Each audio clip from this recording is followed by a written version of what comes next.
पारंपरिक flexi cap fund को लेकर एक बड़ी खबर आ रही है कि फंड ने इसमें ग्रोथ प्लान के अलावा एक नया IDCW यानी इनकम डिस्ट्रीब्यूशन कम कैपिटल विड्रॉल विकल्प जोड़ने का फैसला किया गया है।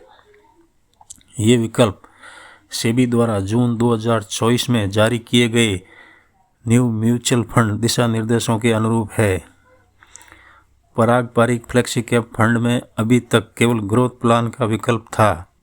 इसका मतलब है कि फंड में होने वाला सारा मुनाफा दोबारा फंड में ही निवेश होता था, जिससे आपकी संपत्ति बढ़ती थी। अब नया जोड़ा गया है IDCW। इसका मतलब आपको समय समय पर, जैसे हर महीने या क्वार्टरली या ईयरली, फंड के मुनाफे में से कुछ हिस्सा प्रॉफिट के तौर पर मिलेगा।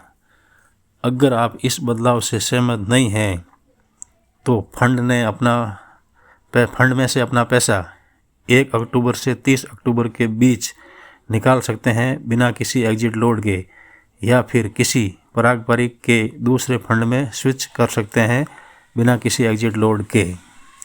अगर आप कोई कार्रवाई नहीं करते हैं और अपनी SIP जारी रखते हैं तो आपका पैसा ग्रोथ प्लान में ही रहेगा। फंड में आपकी होल्डिंग और निवेश की रणनीति पर कोई फर्क नहीं पड़ेगा। मतलब कि पारंपरिक फंड में ग्रोथ प्लान के अलावा IDCW का विकल्प भी दिया है।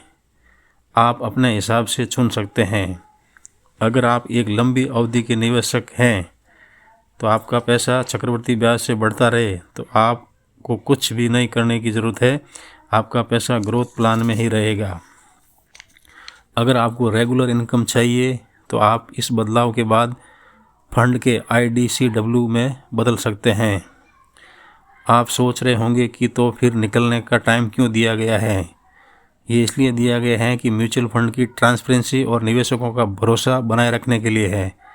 म्यूचुअल फंड अपने फंड में कोई बदलाव करता है तो निवेशकों को बताने की ज़रूरत होती है।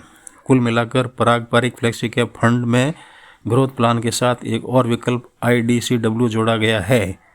आपको जो पसंद आए वो आप चुन सकते हैं।